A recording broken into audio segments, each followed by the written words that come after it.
ونشهد أن سيدنا ونبينا ومولانا محمدا عبده ورسوله صلى الله تعالى عليه وعلى آله وأصحابه وبارك وسلم. أما بعد فأعوذ بالله من الشيطان الرجيم. بسم الله الرحمن الرحيم.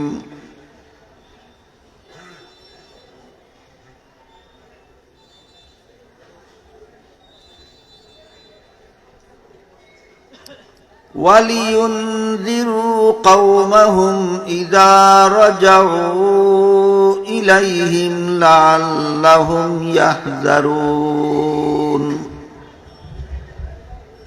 بارك الله لنا ولكم في القرآن العظيم ونفعنا وإياكم بالآيات والذكر الحكيم. শ্রদ্ধেয় সভাপতি হযরত উলামায়ে কেরাম, সম্মানিত সুধী সমাজ,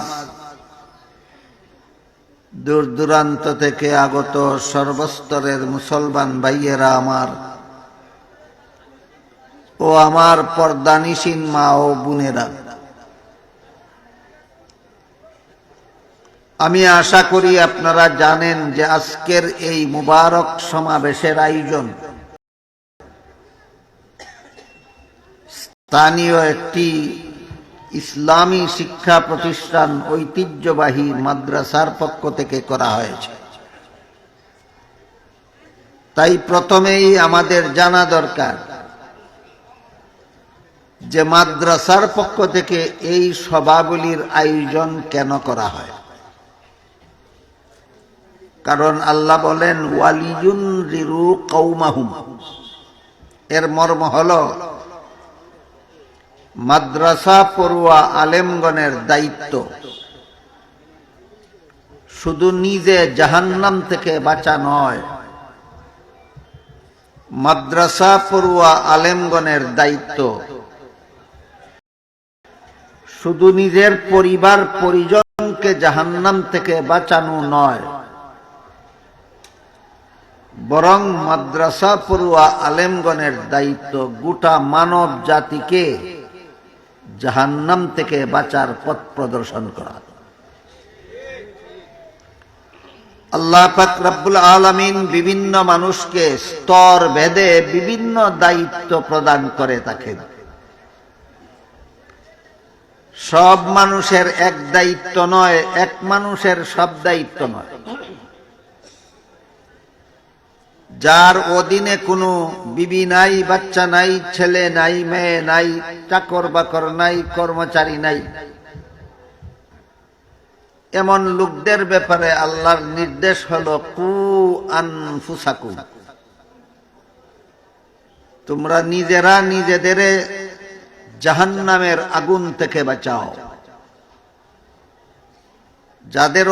যাদের অধীনে পরিবার পরিজন আছে তাদের দায়িত্ব ওয়া আহলিকুম, নিজেরাও জাহান্নামের আগুন থেকে বাঁচো, নিজেদের পরিবার পরিজনকেও জাহান্নামের আগুন থেকে বাঁচাও। কিন্তু আলেমগণের দায়িত্ব ওয়ালিয়ুনযিরু কওমাহুম, গোটা জাতিকে জাহান্নাম থেকে বাঁচার পথ দেখাও। তিন দলের তিন দায়িত্ব। এক দলের দায়িত্ব তুমি শুধু জাহান্নামের আগুন থেকে নিজের জান বাঁচাও, আরেক দলের দায়িত্ব পরিবার পরিজনকেও বাঁচাও, আরেক দলের দায়িত্ব গোটা মানব জাতিকে জাহান্নামের আগুন থেকে বাঁচাও। কিন্তু হইচই কিসের? হইচই কিসের? কিসের হইচই? সবার আশেপাশে হইচই হলে, মানুষের কোলাহল হলে আমার কথা বলতে খুব ব্যাঘাত হয়। এই জন্য অনুরোধ করে বলি, কেউ হইচই করবেন না, কোলাহল করবেন না। ব্যবস্থাপনার দায়িত্বে যারা আছেন তারা একটু মেহেরবানি করে লক্ষ্য রাখবেন, আশপাশের কোনো মানুষের কোলাহলের আওয়াজ যেন মঞ্চে পৌঁছে না, কারো হইচইয়ের আওয়াজ যেন মঞ্চে পৌঁছে না। পৌঁছলে আমার কথা বলতে খুব ব্যাঘাত হয়, মানুষের শুনতেও মনোযোগিতা নষ্ট হয়, যারা কথা বলেন তাদের কথা বলতেও আগ্রহ নষ্ট হয়।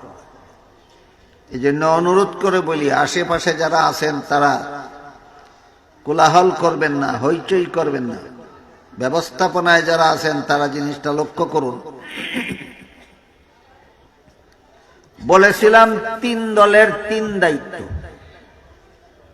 যার অধীনে কোনো লোক নাই তার দায়িত্ব কি? জাহান্নামের আগুন থেকে শুধু তোমার জান বাঁচাও।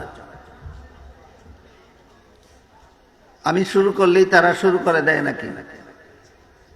এই যে আরম্ভ হয়েছে আবার। মাদ্রাসার বিল্ডিং মনে হয় এটা। মাদ্রাসার বিল্ডিং এ হইচই হয় কেন? মাদ্রাসা কর্তৃপক্ষের কাছে অনুরোধ করে বলতেছি আমি, মাদ্রাসার বিল্ডিং এ হইচই হয়, হইচইয়ের আওয়াজে আমার কথা বলতে ডিস্টার্ব হয়। মেহেরবানি করে মাদ্রাসার বিল্ডিং এ হইচই বন্ধ করে দিন, তা না হইলে আমার পক্ষে কথা বলা সম্ভব হচ্ছে না। অনুরোধ করে বলছি, বারবার বলছি, কেউ হইচই করবেন না। কর্তৃপক্ষ একটু মেহেরবানি করে মাদ্রাসার বিল্ডিং এর ভিতরে যেন কোন রকমের হইচই না হয় লক্ষ্য রাখবেন।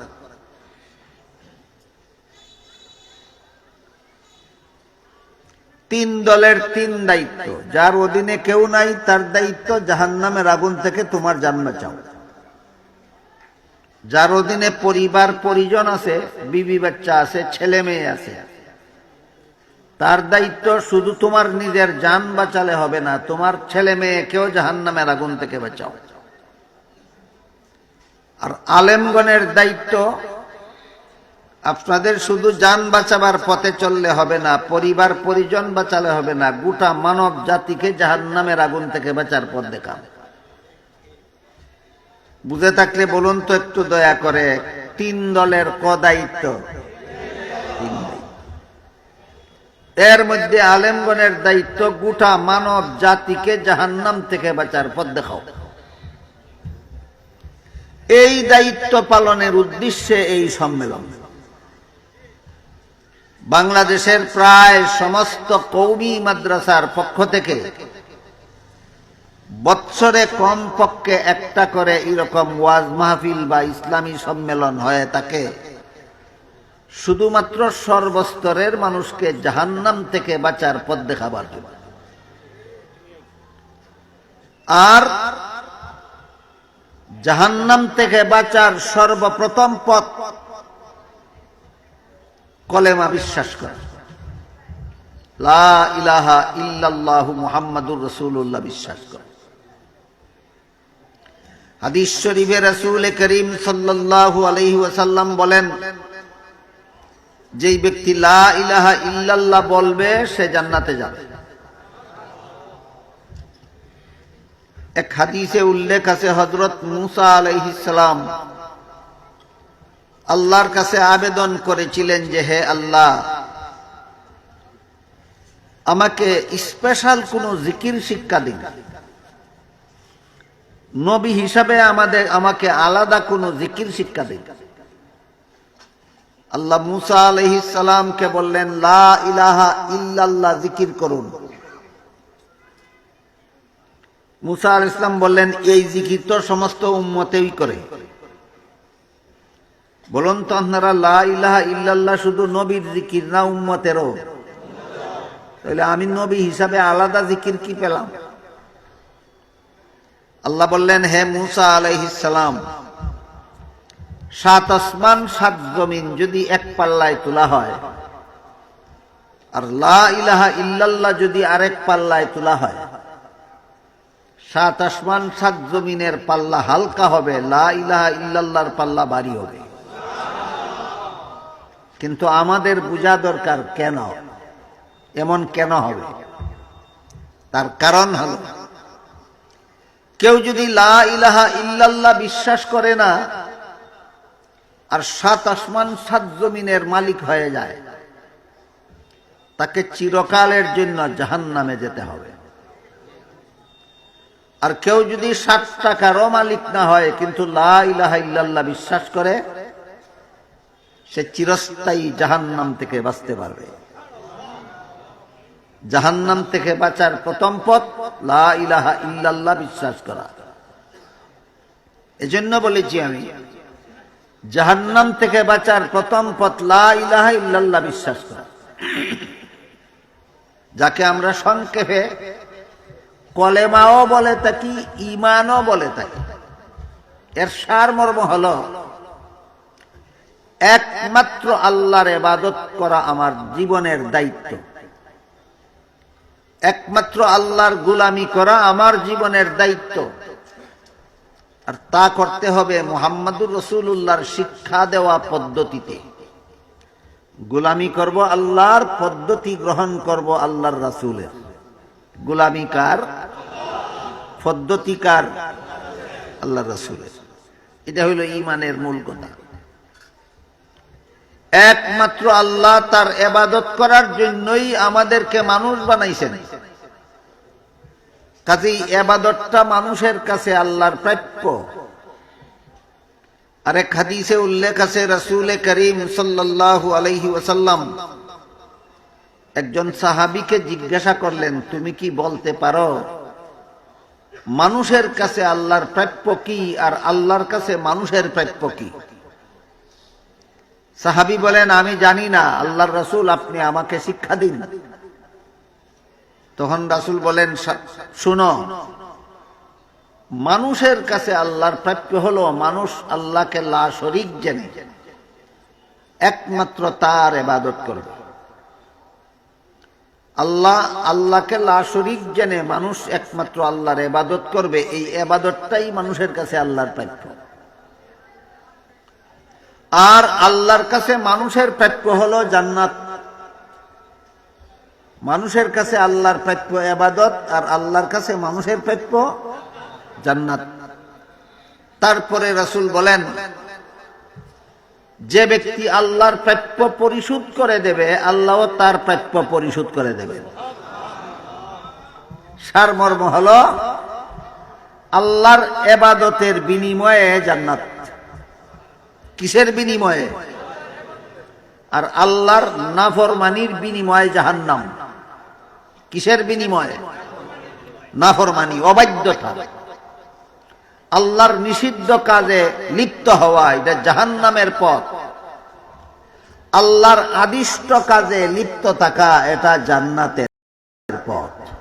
পথগুলি কি পরিষ্কারভাবে বুঝতে পারতেছেন আপনারা? এই জন্য একজন মানুষকে জাহান্নাম থেকে বাঁচতে হলে সর্বপ্রথম এই কলেমা গ্রহণ করতে হবে, ঈমান আনতে হবে, বিশ্বাস করতে হবে আল্লাহ এবং আল্লাহর রাসূলের প্রতি। আল্লাহর ইবাদত করার জন্যই আল্লাহ আমাদেরকে মানুষ বানিয়েছেন। আল্লাহ বলেন, ওয়ামা খালাকতুল জিন্না ওয়াল ইনসা ইল্লা লিয়াবুদুন, মানব দানবকে আমি একমাত্র আমার ইবাদত করার জন্যই সৃষ্টি করেছি। তাই বুঝা দরকার হয় ইবাদত কোন জিনিসের নাম। যথারীতি আল্লাহর বিধান পালন করার নামই ইবাদত। যথারীতি আল্লাহর বিধান পালন করার নামই ইবাদত। আল্লাহ নামাজ পড়ার বিধান দিয়েছেন, তাই নামাজ একটা ইবাদত। আল্লাহ রোজা রাখার বিধান দিয়েছেন, তাই রোজা রাখা একটা ইবাদত। আল্লাহ হজ করার বিধান দিয়েছেন, তাই হজ একটা ইবাদত। আল্লাহ কুরআন তিলাওয়াতের বিধান দিয়েছেন, তাই কুরআন তিলাওয়াত একটা ইবাদত।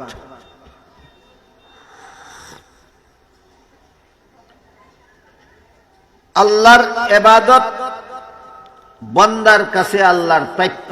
বন্দা আল্লাহর বিধান পালন করবে, এটাই বন্দার কাছে আল্লাহর পাওনা।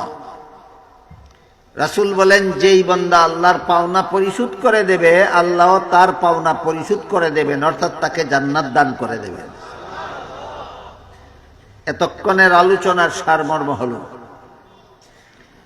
আল্লাহর বিধান পালন করা জান্নাতে যাওয়ার পথ, আল্লাহর বিধান লঙ্ঘন করা জাহান্নামে যাওয়ার পথ। দুইটা কথা কি বুঝতে পেরেছেন সহজে? মনে রাখতে পারেন সারা জীবন ভর? আল্লাহর বিধান পালন করা জান্নাতে যাওয়ার পথ, আল্লাহর বিধান লঙ্ঘন করা জাহান্নামে যাওয়ার পথ। কিন্তু শয়তান অত্যন্ত ধূর্ত। শয়তান প্রথমে চেষ্টা করে একটা মানুষ যেন কলেমা গ্রহণ না করে, ঈমান যাতে না আনে। কোন মানুষকে যদি ঈমান আনার থেকে শয়তান বারণ করে রাখতে পারে, তাহলে ওই মানুষটাকে শয়তান তার সাথে জাহান্নামের চিরসাথী বানাতে পারে। জাহান্নামে শয়তান মানুষকে তার চিরসাথী বানাতে চায়। কতদিনের সাথী? চিরদিনের সাথী বানাতে চায়। এর ইতিহাস আছে অনেক লম্বা। আল্লাহ হযরত আদম আলাইহিস সালামকে সৃষ্টি করে ফেরেশতাদেরকে আদেশ করেছিলেন, আদমকে সেজদা দিয়ে সম্মান করো। ইবলিসকেও আল্লাহ আদেশ দিয়েছিলেন, আদমকে সেজদা দিয়ে সম্মান করো। ফেরেশতাগণ আল্লাহর আদেশ পালন করেছিলেন, কিন্তু বেঁকে বসেছিল ইবলিস।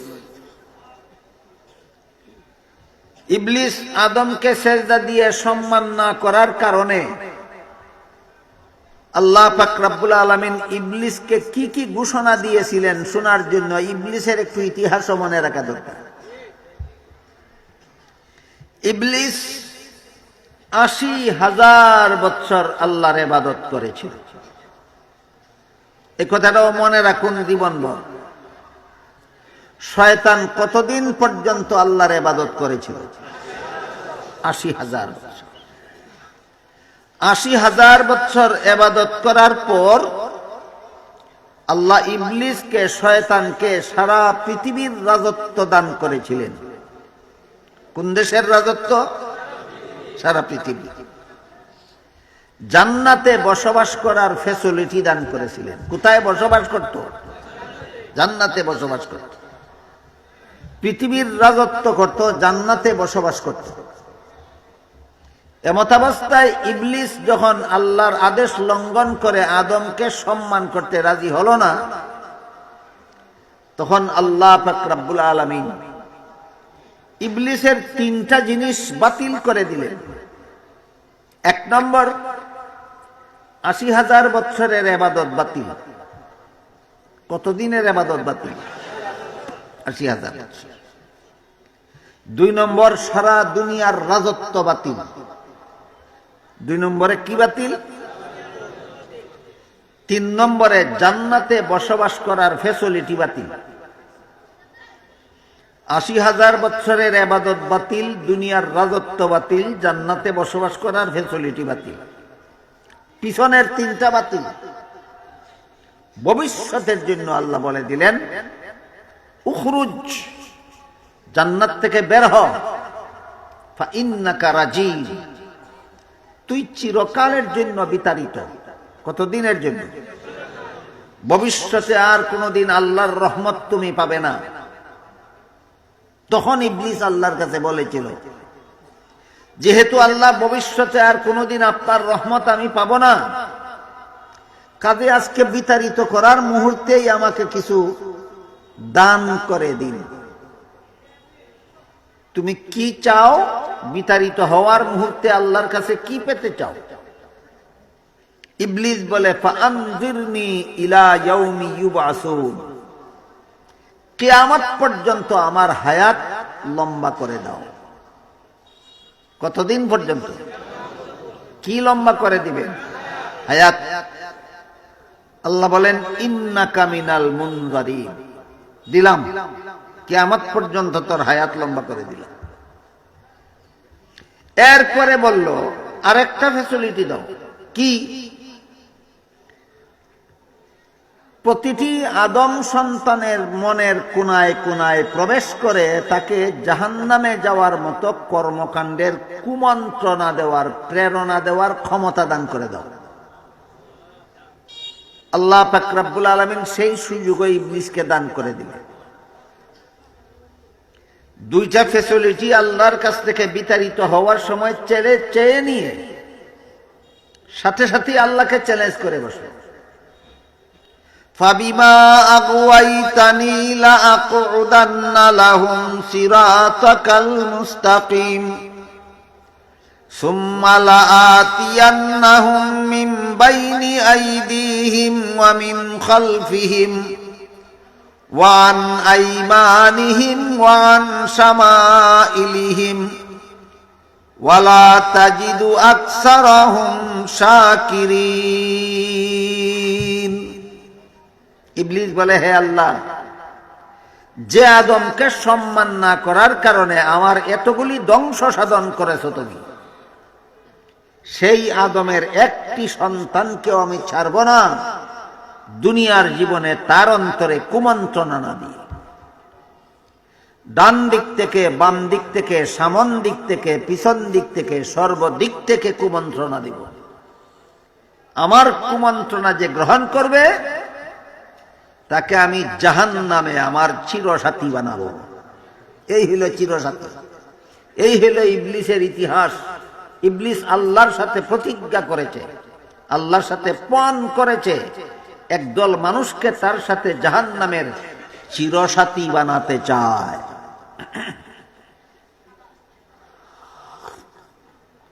ইবলিস একদল মানুষকে জাহান্নামে তার সাথে চিরসাথী বানাতে চায়। জাহান্নামে চিরসাথী হওয়ার একমাত্র ব্যবস্থা ঈমান ধ্বংস করে দেওয়া, ঈমান ধ্বংস করে দেওয়া।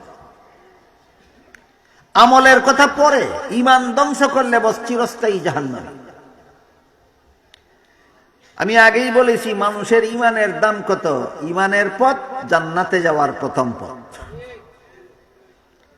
ঈমান আর জান্নাত এমন ভাবে একটার সাথে আর একটা অপরিহার্য। ঈমান বাদ দিয়া জান্নাতের কল্পনাও করা যায় না, জান্নাত বাদ দিয়া ঈমানের কল্পনাও করা যায় না। ঈমান আর জান্নাত একটার সাথে আর একটা অঙ্গাঙ্গী ভাবে জড়িত। ঈমান নিয়ে মরতে পারলে জান্নাত অবধারিত। জান্নাত পেতে হলে ঈমান নিয়ে মরতেই হবে। জান্নাত পেতে হলে, জাহান্নাম থেকে বাঁচতে হলে ঈমান নিয়ে মরতেই হবে। এজন্য ইবলিস হয়তো প্রথমেই ঈমান যেন না আনে সেই চেষ্টায় লেগে যায়, আর যাদেরকে ফিরাতে পারে না, ঈমান এনেই ফেলে, তাদেরকে মরণের আগে আগে কিভাবে বেঈমান বানানো যায় সেই চেষ্টায় লেগে যায়। ঈমান আনার পথেও ইবলিস বাধা, ঈমান রক্ষা করার পথেও ইবলিস বাধা। যেই দুই পথে ইবলিস বাধা, সেই দুই পথ ক্লিয়ার করার দায়িত্ব উলামায়ে কেরামের। ইবলিসের যে দুই পথে আপনাদের জান্নাতে যাওয়ার পথে বাধার সৃষ্টি করে, আলেমগণের দায়িত্ব সেই দুই পথ আপনাদের জন্য পরিষ্কার করে দেওয়া। তাই আল্লাহ বলেন, ওয়ালিয়ুনযিরু কওমাহুম, জাতিকে জাহান্নাম থেকে বাঁচার পথ প্রদর্শন করা আলেমগণের দায়িত্ব। ইবলিসের দায়িত্ব মানব জাতিকে জাহান্নামে নিয়ে যাওয়া, আলিমগণের দায়িত্ব ইবলিসের হাত থেকে মানুষকে ফিরাও, মানুষকে জাহান্নাম থেকে বাঁচার পথ দেখাও। যারা ঈমান আনে না, মুমিন নয়, মুসলমান নয়, এদের আলোচনা তো কম বেশি আপনারা সদা সর্বদা শুনে থাকেন। আজকে এমন কিছু মানুষের আলোচনা আমি আপনাদের শোনাতে চাই, যাদের ঈমান ছিল কিন্তু শেষ পর্যন্ত ঈমান রক্ষা করতে পারেনি। ঈমান ছিল আগে, কিন্তু শেষ পর্যন্ত ঈমান রক্ষা করতে পারেনি। এমন এক দলের বিবরণ দিয়ে আল্লাহ কোরআনের এক আয়াতে বলেন, وَمَن يَرْتَدِدْ مِنكُمْ عَن دِينِهِ فَيَمُتْ وَهُوَ كَافِرٌ فَأُولَئِكَ حَبِطَتْ أَعْمَالُهُمْ فِي الدُّنْيَا وَالْآخِرَةِ। আল্লাহ বলেন, হে মুমিন মুসলমানেরা, তোমাদের মধ্য থেকে যদি কেউ মুরতাদ হয়ে যায়, কি হয়ে যায়? মুরতাদ। মুরতাদ কাকে বলে? আগে তার ঈমান ছিল, এখন বেঈমান হয়ে গেছে, তার নাম মুরতাদ। আগে কি ছিল? ঈমান ছিল, পরে বেঈমান হয়ে গেছে, এমন বেঈমানের নাম মুরতাদ। আল্লাহ বলেন তোমাদের মধ্য থেকে যদি কেউ মুরতাদ হয়ে যায়, তাহলে মুরতাদ হওয়ার আগে ঈমান থাকা অবস্থায় যত নেক আমল করেছিল সমস্ত নেক আমলের সওয়াব আমি ধ্বংস করে দেই। সমস্ত নেক আমলের সওয়াব ধ্বংস হয়ে যায়। আমাদের বর্তমান সমাজে প্রকাশ্যে গোপনে নানাভাবে মুসলমানদের মুরতাদ হওয়ার হিড়িক পড়েছে। নানাভাবে মুসলমানদের মুরতাদ হওয়ার হিড়িক পড়েছে। কেউ মুরতাদ হয় এই বলে যে আল্লাহ যদি সত্যই থাকে তাহলে দেখি না কেন, আল্লাহ কোথায় আছে যন্ত্রে ধরা পড়ে না কেন। মানুষের শরীরে যদি ডায়াবেটিস হয়, রোগ, রক্ত পরীক্ষা করলে যন্ত্রে ধরা পড়ে তার ডায়াবেটিস রোগ আছে। একটা মানুষের শরীরে ডায়াবেটিস রোগ হইলে কি চোখে দেখা যায়? যন্ত্রে ধরা পড়ে। পেশাব পরীক্ষা করলে যন্ত্রে ধরা পড়ে তার শরীরে ডায়াবেটিস রোগ আছে। রক্ত পরীক্ষা করলে যন্ত্রে ধরা পড়ে তার ডায়াবেটিস রোগ আছে। এইরকম ডায়াবেটিস রোগের মতো আল্লাহ যদি অদৃশ্যভাবেও থাকতেন তাহলে অবশ্যই যন্ত্রে ধরা পড়তেন। ডায়াবেটিস রোগ অদৃশ্য, চোখে দেখা যায় না, যন্ত্রে ধরা পড়ে। আল্লাহও অদৃশ্য, চোখে ধরা পড়ে না, কিন্তু যন্ত্রে ধরা পড়ে না কেন? প্রমাণ হইল আসলেই আল্লাহ নাই। এইভাবে মুরতাদ হয়েছে আহমদ শরীফ, এইভাবে মুরতাদ হয়েছে তসলিমা নাসরিন, এইভাবে মুরতাদ হয়েছে সালমান রুশদি, এইভাবে মুরতাদ হয়েছে শামসুর রহমান, আরো কত বড় বড় শিক্ষিত মুসলমান। থাকলে দেখি না কেন, ধরা পড়ে না কেন? অথচ আল্লাহ পাক রব্বুল আলামিন পবিত্র কোরআনে এর বুড়ি বুড়ি জবাব দিয়েছেন।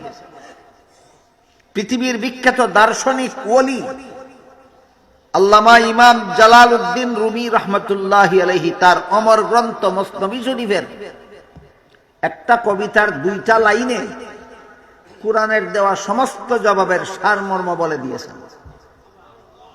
তিনি বলেন, তন্দ্রে যাও জাজে তন মস্তুরে নিস্ট, তন্দ্রে যাও জাজে তন মস্তুরে নিস্ট, লেকে কসরা দিদে যা দস্তুরে নিস্ট।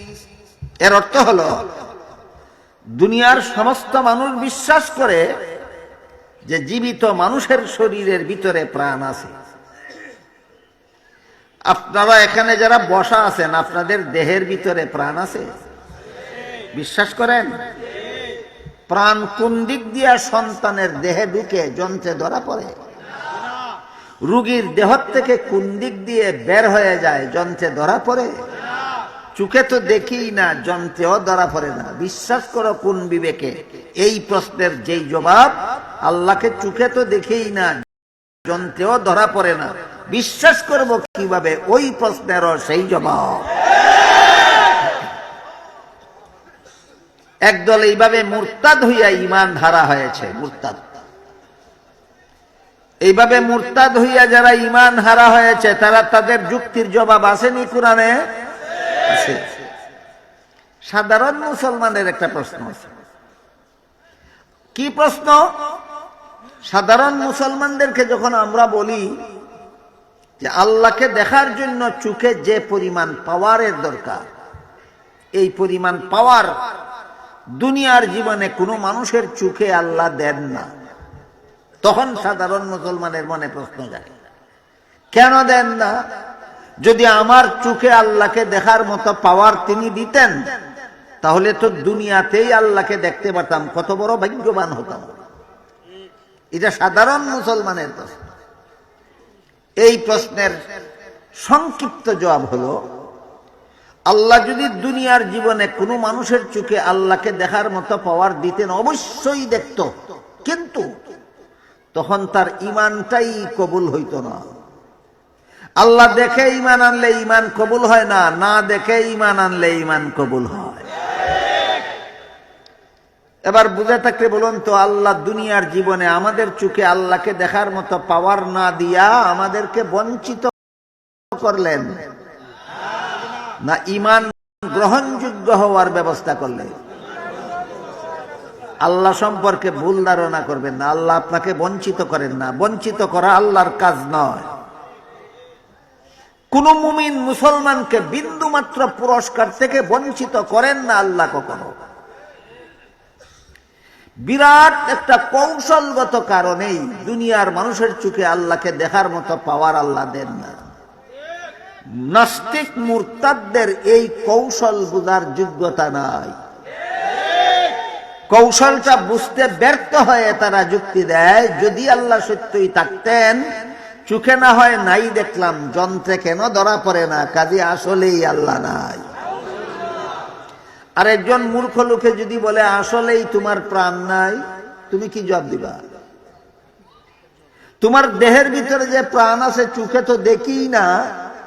তোমার মায়ের গর্ভে তোমার দেহের ভিতরে প্রাণ কোন দিক দিয়ে ঢুকলো যন্ত্রেও ধরা পড়লো না। তোমার মরণের দিন তোমার প্রাণ শরীরের কোন দিক দিয়ে বের হয়ে যাবে কোনো যন্ত্রেই ধরা পড়বে না। কাজেই যে আল্লাহ যন্ত্রে ধরা পড়ে না, সেই আল্লাহ যদি তুমি বিশ্বাস করতে না পারো, তাইলে তোমার যেই প্রাণ যন্ত্রে ধরা পড়ে না, সেই প্রাণ আমি কেমন করে বিশ্বাস করতে পারি? এই জবাবটাই জালালউদ্দিন রুমি দিয়েছেন মসনবী শরীফে। তন্দ্রে যাও জাজে তন মস্তুরে নিস, তন্দ্রে যাও জাজে তন মস্তুরে নিস, লেকে কসরা দিদে যা দস্তুরে নিস। সারা দুনিয়ার সমস্ত মানুষ বিশ্বাস করে জ্যান্ত মানুষের দেহের ভিতরে প্রাণ আছে, কিন্তু প্রাণ কেউ কোনোদিন দেখতে পারে না, তারপরও বিশ্বাস করে। গেল একদল ঈমান হারা হওয়ার। আল্লাহর অস্তিত্ব বিশ্বাস করে যারা ঈমান হারা হয়ে যায়, এরা মুরতাদ শুধু নয়, নাস্তিকও। শুধু মুরতাদ না, নাস্তিকও। নাস্তিক কাকে বলে? যে আল্লাহর অস্তিত্বই বিশ্বাস করে না, যে আল্লাহর অস্তিত্বই বিশ্বাস করে না।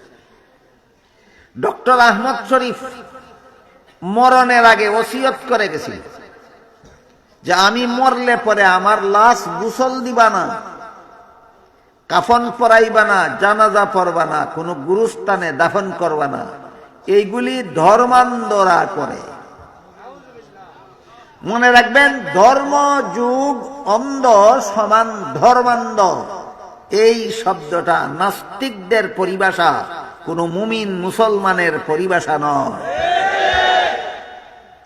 আহমদ শরীফ বলে এগুলি ধর্মান্ধরা করে। ধর্মের নামে যারা অন্ধবিশ্বাস পোষণ করে, এদের কাজ মরলে মুর্দাকে গোসল দেওয়া, কাফন পরানি, জানাজা পড়া, দাফন করা।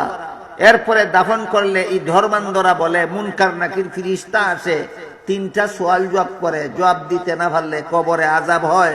এগুলি সব মিথ্যা কথা।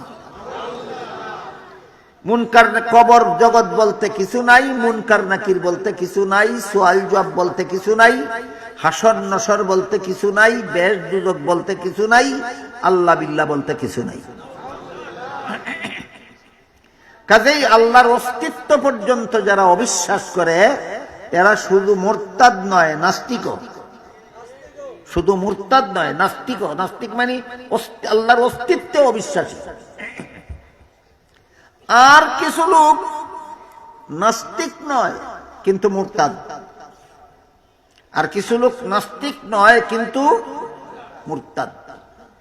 এতক্ষণ আমরা যে নাস্তিকের আলোচনা শুনলাম, নাস্তিক না হওয়ার ব্যবস্থা কি, আর এরা কোন যুক্তির কারণে নাস্তিক হয়, দুইটা কথা ক্লিয়ার হইল কিনা? আল্লাহ যদি সত্যই থাকতেন, দেখলাম না, না হয় চোখে, যন্ত্রে কেন ধরা পড়ে না, এই যুক্তি। এই যুক্তির কারণে যদি তুমি আল্লাহর অস্তিত্ব অস্বীকার করো, তাহলে তোমার প্রাণের অস্তিত্ব অস্বীকার করতে হবে। আর এই যুক্তির কারণে যদি প্রাণের অস্তিত্ব অস্বীকার করা যায় না, তাহলে এই শয়তানি যুক্তির দ্বারা আল্লাহর অস্তিত্ব অস্বীকার করা যায় না। এই ব্যাপারে আরো অনেক লম্বা আলোচনা আছে, যেটা আমার করার মতো সময় এমন আমার হাতে নাই। প্রশ্ন জাগতে পারে যে আমার দেহে যে প্রাণ আছে, যন্ত্রে ধরা না পড়লেও কোন দিক দিয়ে কখন ঢুকলো, কখন বের হয়ে যায়, চোখে না দেখলেও, যন্ত্রে ধরা না পড়লেও আমার দেহের ভিতরে যে প্রাণ আছে আলামতে টের পাওয়া যায়। কি আলামত? আমি চোখে দেখি যে আমার দেহের ভিতরে প্রাণ আছে, এর আলামত।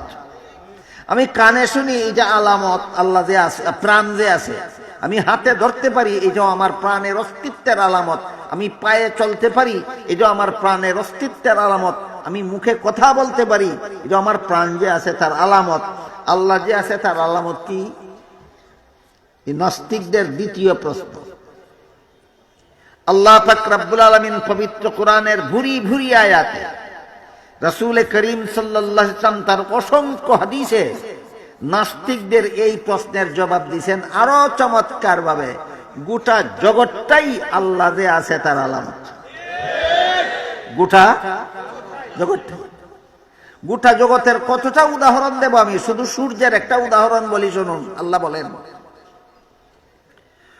والشمس تجري لمستقر لها ذلك تقدير العزيز العليم والقمر قدرناه منازل حتى عاد كالعرجون القديم لا الشمس ينبغي لها أن تدرك القمر ولا الليل سابق النهار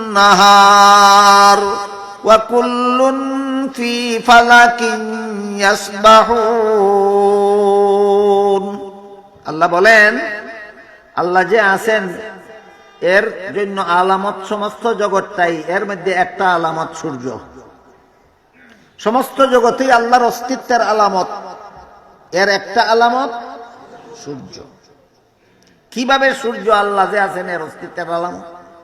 আল্লাহ বলেন, প্রতিদিন পূর্বাকাশে উদয় হয়, তোমাদের মাথার উপর দিয়া যায়, পশ্চিম আকাশে অস্ত যায়। বিজ্ঞানীরা বলেন সূর্যটা পৃথিবীর থেকে 13 লক্ষ গুণ বড়। কত বড়? সূর্যটা পৃথিবীর থেকে 13 লক্ষ গুণ বড়। প্রত্যেক দিন পূর্বাকাশের উদয় হয় আর পৃথিবীর মানুষের মাথার উপর দিয়া যায়। আপনাদের মাথার উপর দিয়া যায় কিনা? পশ্চিম আকাশে অস্ত যায়। কোনদিন উত্তর দিকে উদয় হয় না, কোনদিন দক্ষিণ দিকে উদয় হয় না। এলোফাতারি উদয় হয় না, সুশৃঙ্খল ভাবে উদয় হয়, সুশৃঙ্খল ভাবে অস্ত যায়। না এলোফাতারি না সুশৃঙ্খল। সূর্য সুশৃঙ্খল ভাবে চলে কিভাবে? যেহেতু তার কোনো চালক নাই। তাহলে সূর্যকে সুশৃঙ্খল ভাবে চালায় নাস্তিকের বাপে না আল্লাহ? সুতরাং সূর্য একটা আলামত আল্লাহ যে আছে। শুধু এই পর্যন্তই কথা শেষ নয়। আল্লাহ বলেন, ওয়াল কামারা কাদ্দারনাহু মানাজিলা হাত্তা দাকাল উরুজুনিল কাদিম লাশ শামসু ইয়ামবাগি লাহা আন তুদরিকাল কামার ওয়ালাল লাইলু সাবিকুন নাহার। তেমনি ভাবে সূর্য যেমন আল্লাহ যে আছেন এর একটা আলামত, চন্দ্র আর একটা আলামত। চন্দ্র আর একটা আলামত।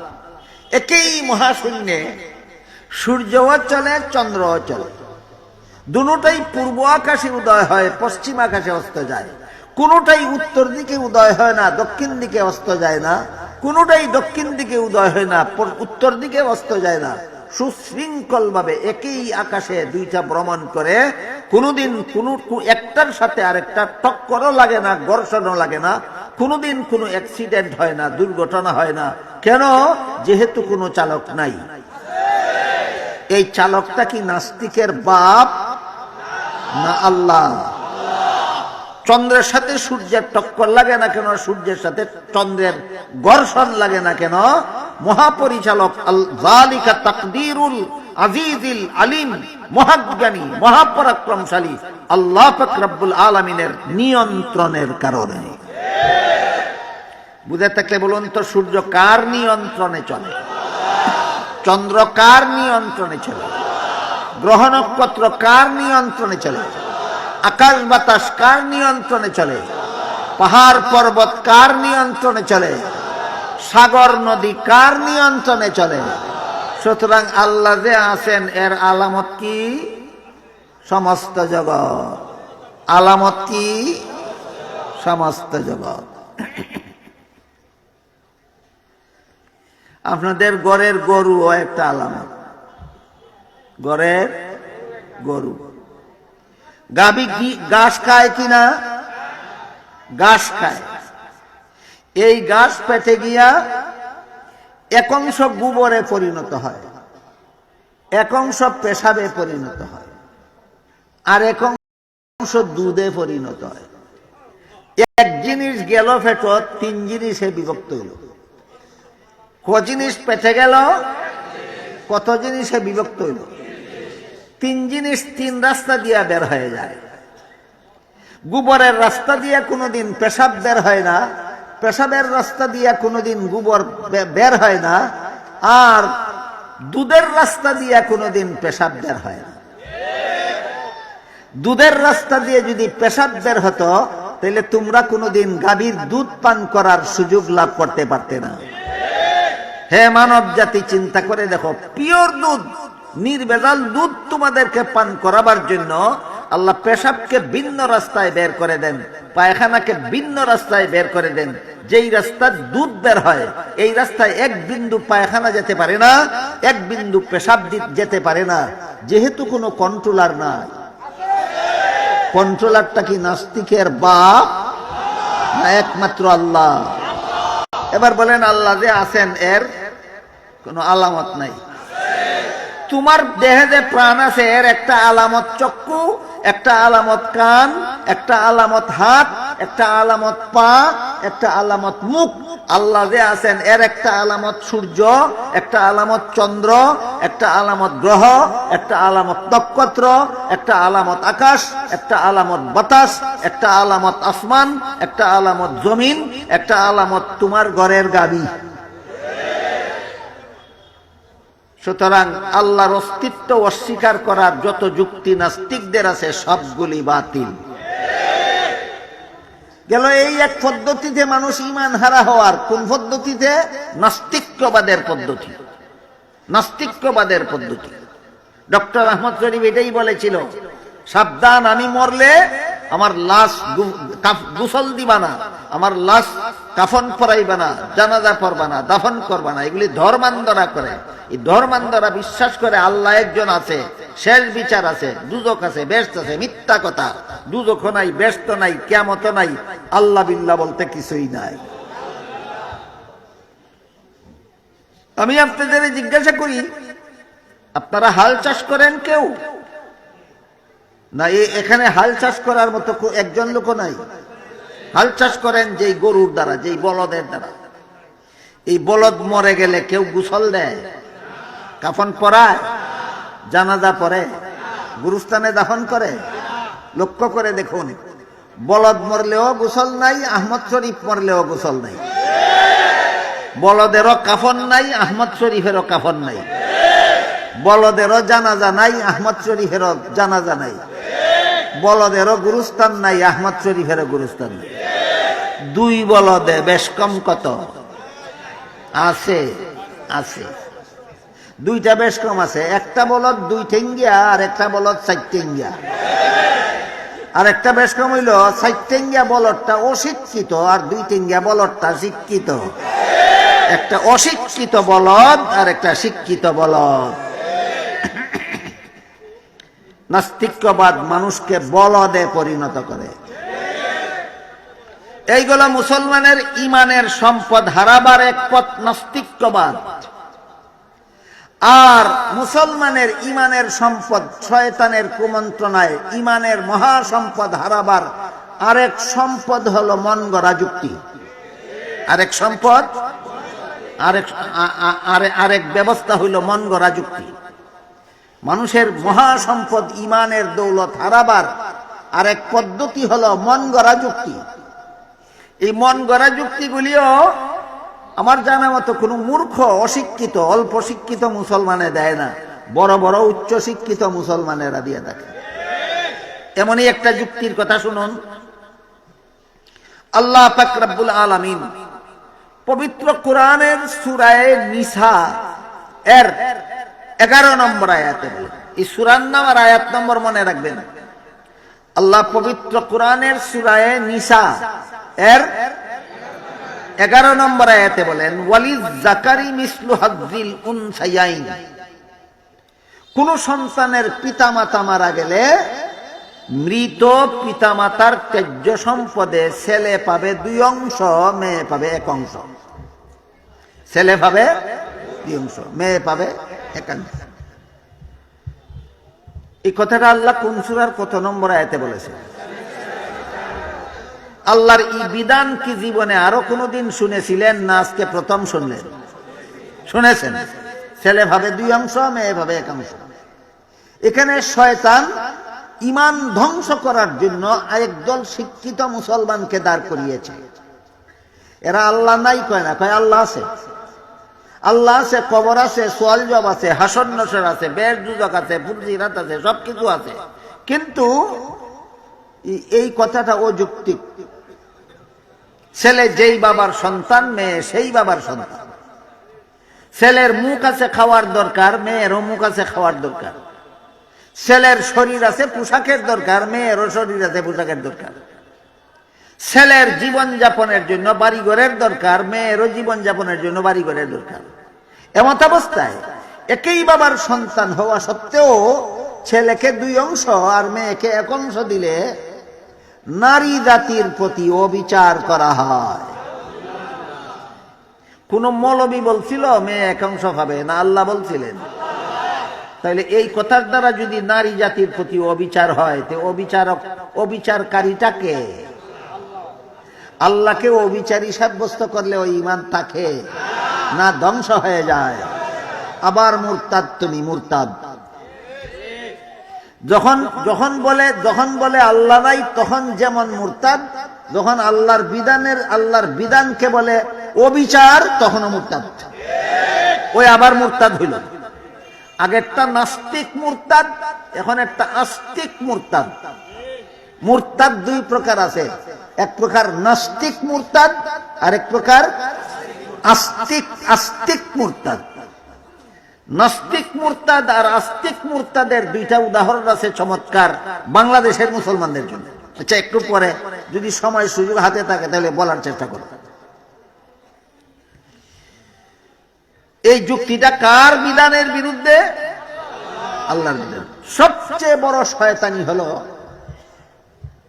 যে আল্লাহর বিধানে মহিলাদেরকে অবিচার করা হয়েছে বলে না, আল্লাহর নাম বলে না, কোরআনের কথা বলে না, আল্লাহর বিধান বলে না, শুধু কথাটা বলে যে ছেলেকে 2 অংশ দিয়ে মেয়েকে 1 অংশ দিলে মেয়ের প্রতি অবিচার করা হয়। কিন্তু দিলকে ওই আলোচনায় যায় না। কেন? গেলেই সাব্যস্ত হয়ে যাবে, ধরা পড়ে যাবে সে মুরতাদ। কাজে ওই আলোচনায় যাওয়ার আগে আমরা আগে একটু বুঝে নেই এই মেয়েদের প্রতি আল্লাহ অবিচারটা কেন করল। অবিচার করেছে তো? হ্যাঁ, যারা না বলেছেন তাদের ঈমান এখনো ঠিক আছে।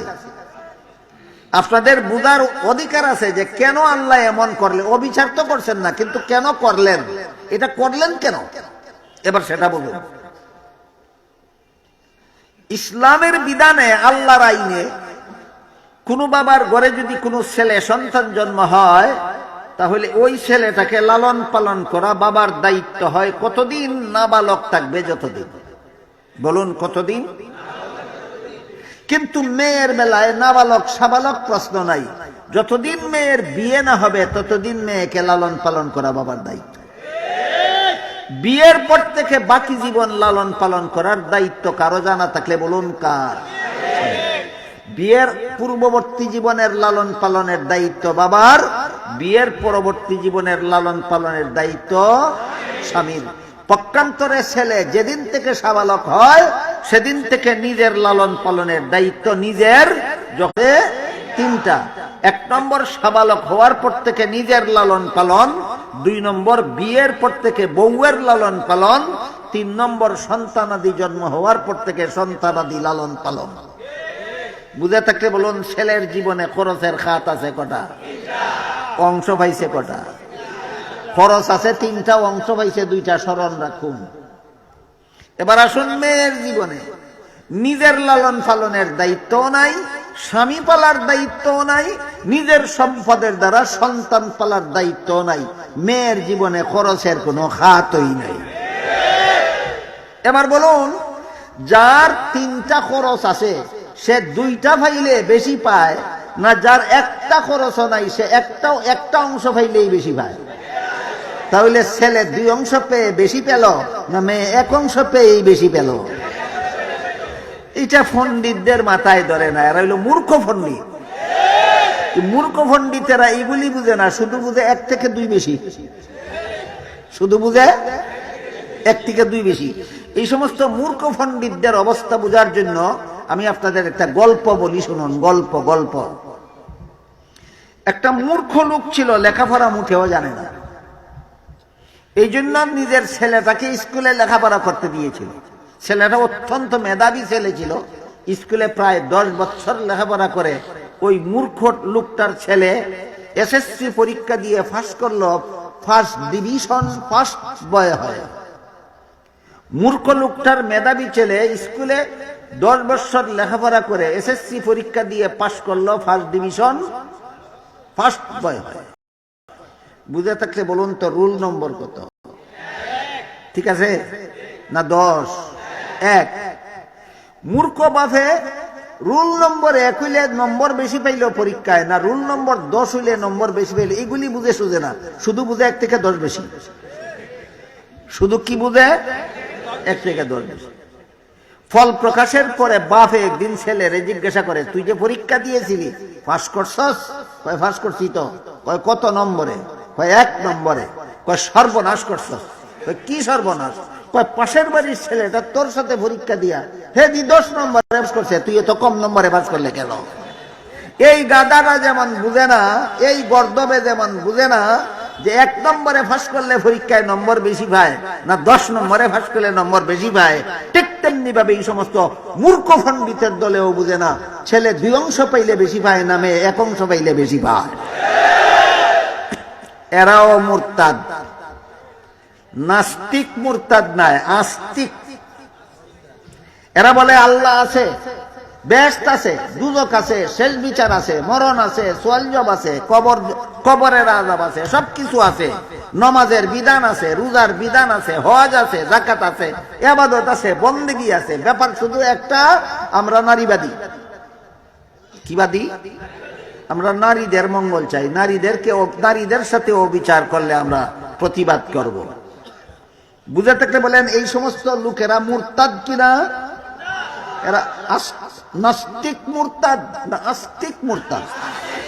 আজকের থেকে মনে রাখবেন, মুরতাদ 2 দল, একদল নাস্তিক মুরতাদ আর একদল আস্তিক মুরতাদ। এবার আপনাদের বাংলাদেশে যে দেশে বাস করেন আপনারা, আমিও, আমাদের বাংলাদেশের একটা নাস্তিক মুরতাদের উদাহরণ দেব আর একটা আস্তিক মুরতাদের উদাহরণ দেব। বাংলাদেশের নাস্তিক মুরতাদদের মধ্যে আরেকটা মুরতাদের নাম তসলিমা নাসরিন। তসলিমা নাসরিন অপরপক্ষ নামক বইয়ে পরকালকে উপহাস করে বলে, পরকাল, আমরা যারা পরকালে বিশ্বাসী, আমরা ধর্মান্ধ, পরকালকে উপহাস করে বলে, তার সখীকে সম্বোধন করে বলে। তসলিমা নাসরিন অপরপক্ষ নামক বইয়ে তার সখীকে সম্বোধন করে বলে, সখী, আমার মাকে জিজ্ঞেস করতো পরকালে যেই জান্নাত পাওয়ার লোভে আমার মা শীতের রাত্রে, শীতের মৌসুমের শেষ রাত্রে ঠান্ডা পানি দ্বারা উযু করে আর তাহাজ্জুদ নামাজ পড়ে জান্নাতে যাওয়ার জন্য। মৌলবীরা তো কয় জান্নাত হইল 72 সতীনের ঘর। কোন কথাটাকে কটাক্ষ করেছে বুঝেছেন আপনারা? হাদিস শরীফে রাসূল করিম সাল্লাল্লাহু আলাইহি ওয়াসাল্লাম বলেছিলেন, এক একজন জান্নাতি পুরুষকে কমপক্ষে 72 জন স্ত্রী দেওয়া হবে। বলুন, একটা পুরুষের যদি 4টা স্ত্রী থাকে, তাহলে এই 4টা স্ত্রী পরস্পরে একে অপরের কি সতীন? তাহলে জান্নাত হইল 72 সতীনের ঘর। দুনিয়াতে যেখানে 2 সতীনের ঘরে আগুন জ্বলে, আখিরাতে 72 সতীনের ঘরের দুর্দশাটা কি হবে? এই হইল তসলিমা নাসরিন। কিভাবে জান্নাতের অস্তিত্ব অস্বীকার করে, কিভাবে পরকালের অস্তিত্ব অস্বীকার করে, কিভাবে আল্লাহর অস্তিত্ব অস্বীকার করে, এইরকম অস্বীকারী একটা নাস্তিকের নাম হইল তসলিমা নাসরিন। বুঝে থাকলে বলুন, এটা আস্তিক মুরতাদ না নাস্তিক মুরতাদ? এটা নাস্তিক মুরতাদ।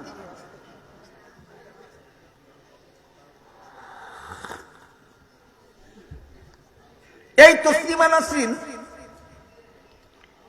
এই অপরপক্ষ বইয়ের আরেক জায়গায় লেখে, আমার পেট আমার শরীরের অঙ্গ, আমার স্বামীর শরীরের অঙ্গ নয়, কাজেই স্বামীর অধিকার নাই তার ইচ্ছা মতো আমার পেটে বাচ্চা জন্ম দেওয়ার।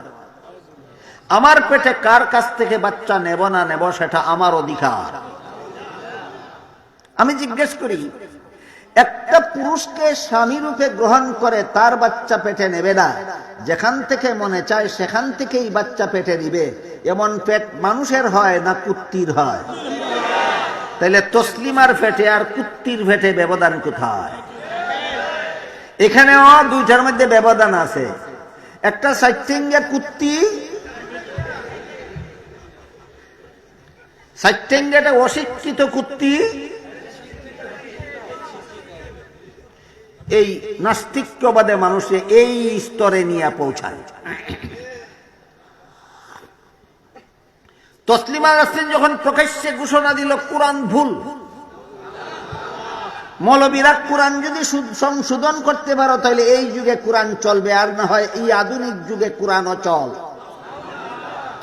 বাংলাদেশের 16 কোটি মুসলমান একসাথে গর্জে উঠেছিল। রাতের অন্ধকারে বুরকা পরে বাংলাদেশ থেকে পালিয়ে সুইডেন গিয়েছিল তসলিমা নাসরিন, আজও পর্যন্ত বাংলাদেশে ফিরে আসে। তসলিমা চলে যাওয়ার পর বাংলাদেশে একটা নূতন সংসদ নির্বাচন হল। সেই নির্বাচনে আরেকজন ভদ্র মহিলা পাশ করলেন, সংসদ সদস্য নির্বাচিত হলেন। তার নাম ছিল ফরিদা রহমান। নাম ফরিদা রহমান। এই ফরিদা রহমান সংসদ সদস্য নির্বাচিত হলেন। এভাবে কইলে আমি কোন কোন স্কুলের ছাত্র কয়, হুজুরে ব্যাকরণ বুঝে না। মহিলা সদস্যকে সদস্যা বলে, সদস্য না সদস্যা। মেম্বার যদি মহিলা হয় বাংলায় তারে সদস্য কয় না সদস্যা। নির্বাচিত যদি মনোনীত ব্যক্তি যদি মহিলা হয় তাহলে নির্বাচিত বলে না নির্বাচিতা।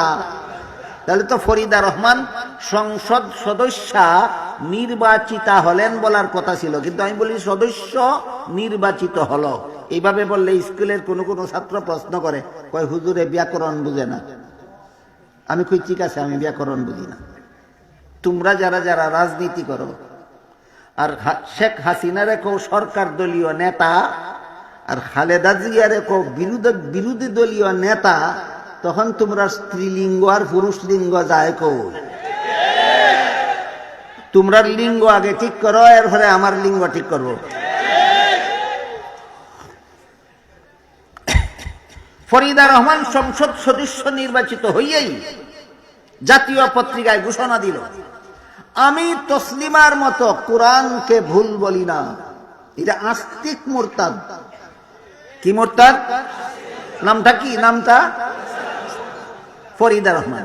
আমি তসলিমার মতো কোরআনকে ভুল বলি না, তবে ওই এক তবে লাগায়, তবে আমি তসলিমার মতো কোরআনকে ভুল বলি না। কেন ভুল বলে না? কারণ অভিজ্ঞতা হয়েছে, নির্বাচনের আগে অভিজ্ঞতা হয়েছে, কোরআনকে ভুল বললে পায়ের নিচে 1 ইঞ্চি মাটিও থাকে না। এই কারণে পরিষ্কার আগেই ঘোষণা দিল, আমি তসলিমার মতো কোরআনকে ভুল বলি না। তবে কোরআনের সূরা নিসার 11 নম্বর আয়াতে বলা হয়েছে, ছেলে পাবে 2 অংশ, মেয়ে পাবে 1 অংশ। আমরা দেওয়ার বেলায় দিব সমান অংশ।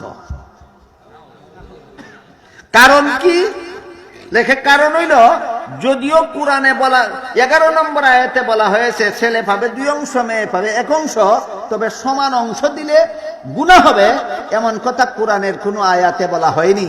আমি কোরআনের শুরু থেকে শেষ পর্যন্ত সবগুলি পড়ে দেখেছি, সমান দিলে গুনাহ হবে এমন কথা কোরআনের কোথাও নাই। এটা কি মুরতাদ?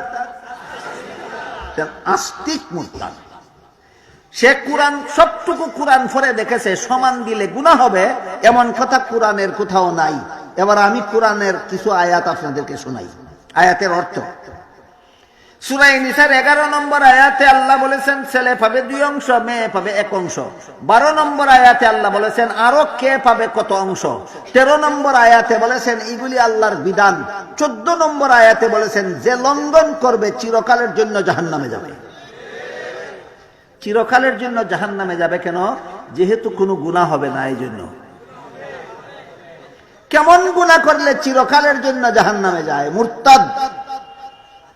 এই মুরতাদ হওয়ার গুনাহ করলে চিরকালের জন্য জাহান্নামে যায়। আগেই বলেছি, আল্লাহ বলেন ওয়ামান ইয়ারতাদিদ মিনকুম আন দীনিহি ফায়ামুত ওয়া হুয়া কাফিরুন ফাউলাইকা হাবিতাত আমালুহুম ফিদ দুনিয়া ওয়াল আখিরাহ। হে মুমিন মুসলমানেরা, তোমাদের মধ্য থেকে কেউ যদি মুরতাদ হয়ে যায়, তার জিন্দেগীর সমস্ত বন্দেগী বরবাদ হয়ে যায়, সে চিরস্থায়ী জাহান্নামী হয়ে যায়। তাইলে তসলিমা যে সমস্ত কোরআন পড়ে দেখলো যে সমান দিলে গুনাহ হবে না, কোনো আয়াতে নাই। 14 নম্বর আয়াতে কি তোর বাপের মাথা? 11 নম্বর আয়াতে আল্লাহ বলেছেন ছেলে ভাবে 2 অংশ, মেয়ে ভাবে 1 অংশ। 12 নম্বর আয়াতে বলেছেন আরো কে ভাবে কত অংশ। 13 নম্বর আয়াতে বলেছেন এগুলি আল্লাহর বিধান। 14 নম্বর আয়াতে বলেছেন যে লঙ্ঘন করবে চিরকালের জন্য জাহান্নামে যাবে, যেহেতু কোনো গুনাহ হবে না।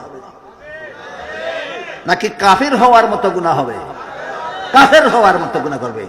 কোন মুমিন মুসলমান কাফির হওয়ার মতো গুনাহ করলেই সাথে সাথে সে মুরতাদ হয়ে যায়, সাথে সাথে তার বউ হারাম হইয়া যায়, জান্নাত হারাম হইয়া যায়। তাহলে ফরিদার কোরআন পড়া কত মজার, এটা আপনাদেরকে বুঝাবার জন্য আরেকটা গল্প বলি, শুনুন। 6টা অন্ধ লোক গেছিল হাতি দেখতে। কি দেখতে? অন্ধ দেখবে কিভাবে? হাত বুলাইয়া দেখে। একটা অন্ধ হাত বুলাইলো হাতির পিঠে, আর একটা অন্ধ হাত বুলাইলো হাতির পেটে, আর একটা অন্ধ হাত বুলাইলো হাতির পায়ে, আর একটা অন্ধ হাত বুলাইলো হাতির লেজে, আর একটা অন্ধ হাত বুলাইলো হাতির কানে, আর একটা অন্ধ হাত বুলাইলো হাতির দাঁতে। বাড়ি ফেরার পরে লোকেরা যখন জিজ্ঞাসা করলো অন্ধের দল হাতি দেখেছো? বলে হ্যাঁ, ইচ্ছা মতো দেখেছি। কেমন দেখলে?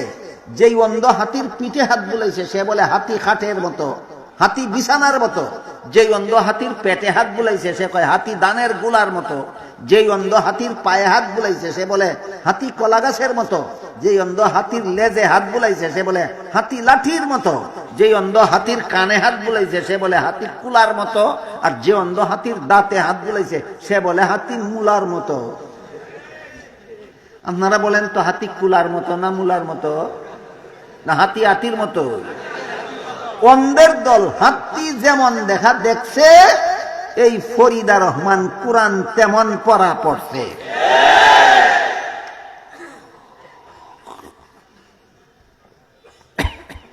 এটা কি নাস্তিক? আস্তিক নাস্তিক। আর একরকম নাস্তিক আছে ধার্মিক নাস্তিক। এটার কথা কই আজকে শেষ। আজকের আলোচনা 3 নম্বর নাস্তিকের কথা বলে আলোচনা শেষ।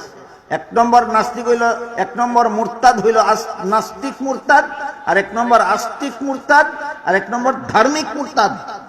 ধার্মিক মুরতাদ, ধার্মিক মুরতাদ চিনার জন্য আরেকটি আয়াত নম্বর স্মরণ রাখবেন। আল্লাহ পাক রব্বুল আলামিন পবিত্র কোরআনের সূরা নামাল এর 65 নম্বর আয়াতে বলেন قُلْ لَا يَعْلَمُ مَنْ فِي السَّمَاوَاتِ وَالْأَرْضِ الْغَيْبَ إِلَّا اللَّهُ। অর্থাৎ হে রাসূল করিম সাল্লাল্লাহু আলাইহি ওয়াসাল্লাম, আপনি বলে দিন আসমান জমিনের কোনো বাসিন্দাই গায়েব জানে না একমাত্র আল্লাহ ছাড়া। আসমান জমিনের কোনো বাসিন্দাই গায়েব জানে না একমাত্র আল্লাহ ছাড়া। হযরত ইমাম আবু হানিফা রাহমাতুল্লাহি আলাইহির লিখিত আহলে সুন্নাত ওয়াল জামাতের আকীদা বিষয়ক কিতাব নাম ফিকহে আকবর, সংক্ষেপে বলা হয়, মূল নাম হইল আল ফিকহুল আকবর। এই কিতাবের ব্যাখ্যা লিখেছেন হানাফি মাযহাবের ভাষ্যকার আল্লামা মুল্লা আলী আল কারি রাহমাতুল্লাহি আলাইহি, নাম শারহুল ফিকহিল আকবার, সংক্ষেপে বলা হয় শরহে ফিকহে আকবর।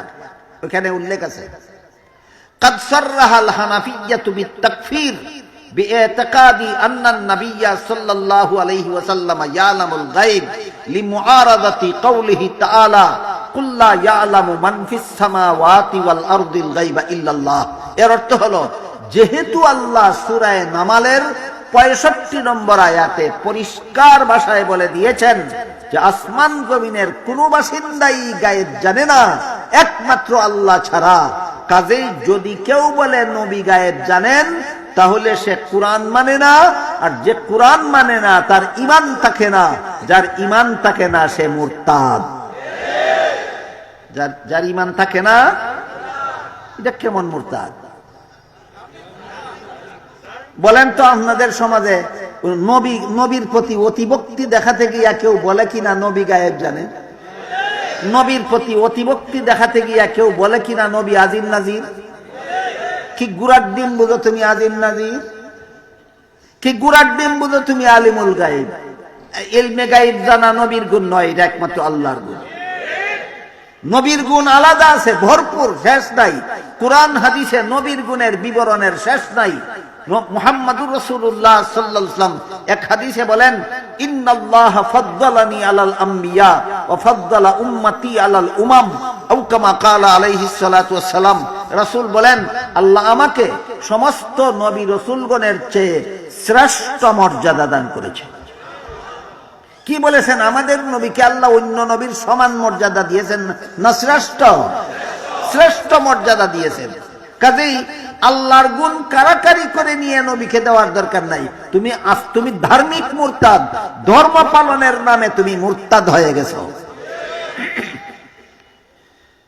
গায়েব কারে কয়?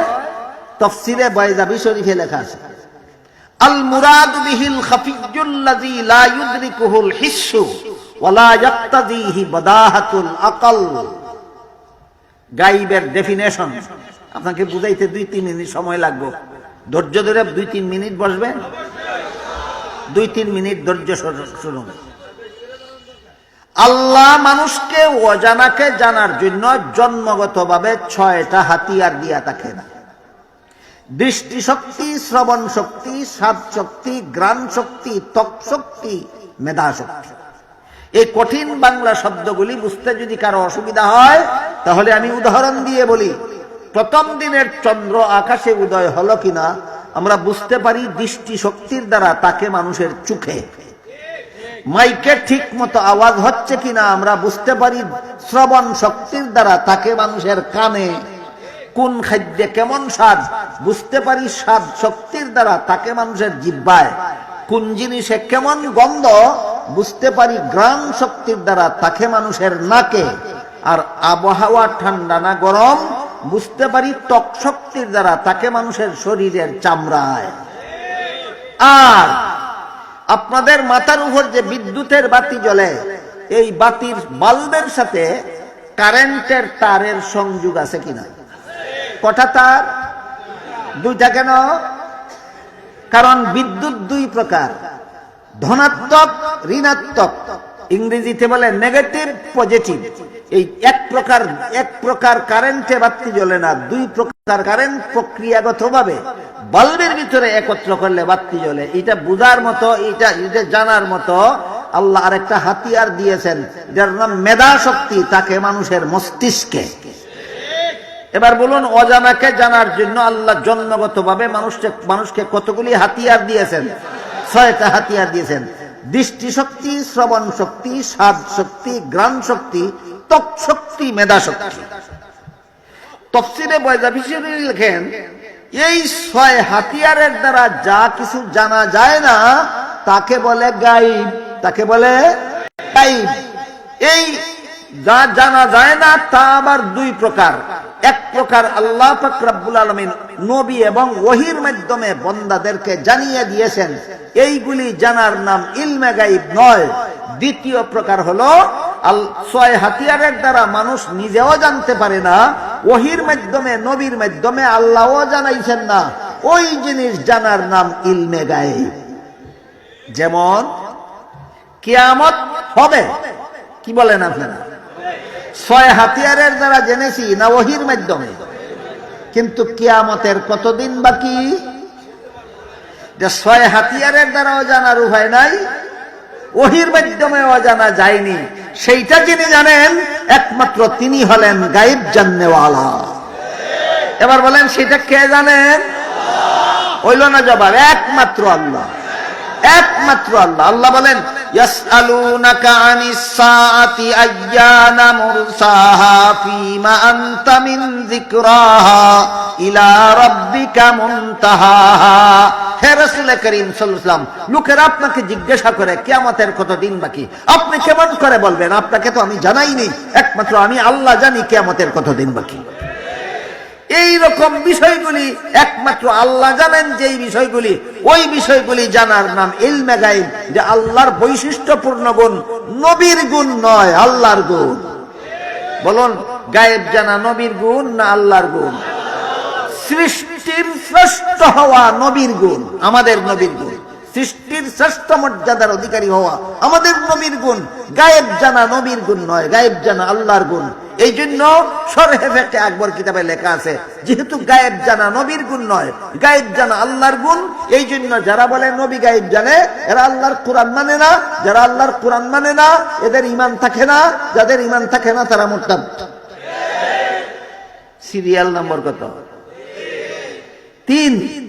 এবার বলুন তো, 1 নম্বর সিরিয়ালের মুরতাদ কারা?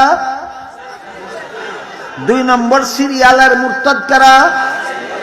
3 নম্বর সিরিয়ালের মুরতাদ কারা? না নাস্তিক মুরতাদ, আস্তিক মুরতাদ, ধার্মিক মুরতাদ। এই সমস্ত মুরতাদ যারা হয়ে যায়, এদের জন্য জান্নাত চিরতরে হারাম হয়ে যায়। আলেমগণের দায়িত্ব আপনাদেরকে সতর্ক করা, সাবধান, আস্তিক মুরতাদ হবে না, সাবধান, চিরকালের জন্য জাহান্নামী হয়ে যাবে। নাস্তিক মুরতাদ হবে না, সাবধান, চিরকালের জন্য জাহান্নামী হয়ে যাবে। ধার্মিক মুরতাদ হবে না, সাবধান, চিরকালের জন্য জাহান্নামী হবে। চিরস্থায়ী জাহান্নাম থেকে বাঁচার একমাত্র ব্যবস্থা নাস্তিকবাদ থেকে, ইরতিদাদ থেকে ঈমানকে হেফাজত করা। আল্লাহ আপনাদের আমাদের সবাইকে ঈমান হেফাজত করার তৌফিক দিয়ে জাহান্নাম থেকে বাঁচার, জান্নাত লাভ করার সুযোগ দান করুন। সবাই বলুন আমিন।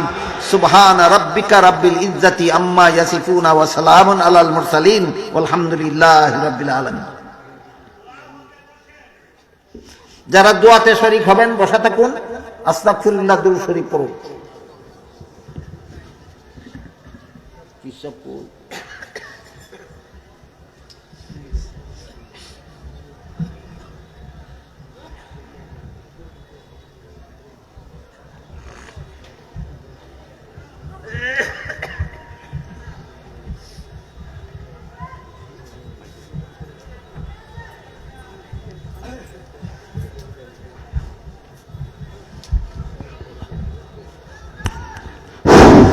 এখন দোয়া হবে, হযরত ইনশাআল্লাহ দোয়া করবেন।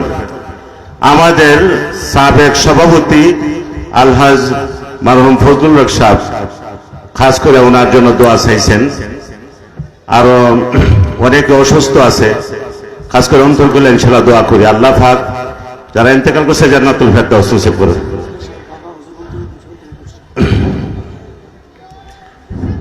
জি হযরত দোয়া করেন, আপনি দোয়া করেন। اللهم صل على سيدنا ونبينا مولانا محمد وعلى آله وأصحابه وبارك وسلم كما تحب وترضى عدد ما تحب وترضى। দোয়ার আগে আমার ব্যক্তিগত একটা কথা 1 মিনিট শুনবেন। আপনারা অনেকে হয়তো জানেন, অনেকে জানেন না, আমার শরীরে কঠিন 2টা অপারেশন হয়েছে, একটা পিঠে একটা বুকে। এটা নিয়ে চলাফেরা করতে আমার খুব অসুবিধা হয়, কষ্ট হয়।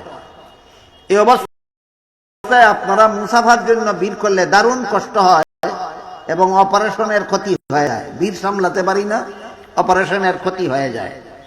আমি যদি দোয়া করি আল্লাহ আপনাদেরকে মুসাফা ছাড়াই যেন মুসাফার সওয়াব দিয়া দেন, তাহলে আপনাদের আর মুসাফা করার কোনো দরকার আছে? আর যদি মনে করেন মুসাফা করার দরকার না থাকলেও আপনার ক্ষতি করার দরকার আছে, তাইলে করতে পারে।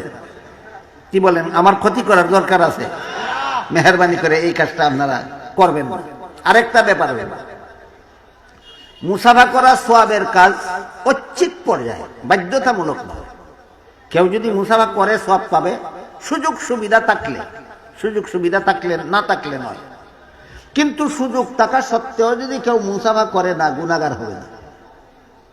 আপনারা এখানে অন্তত 10,000 মানুষ, আপনারা যদি প্রত্যেকে আমার সাথে মুসাফা করতে যান, বলেন তো 10,000 মানুষের সাথে মুসাফা করতে করতে করতে করতে আমি রাত্রে ঘুমাবার সময় পাবো? এইরকম পরিস্থিতি তৈরি করে মুসাফা করা সওয়াবের কাজ নয়।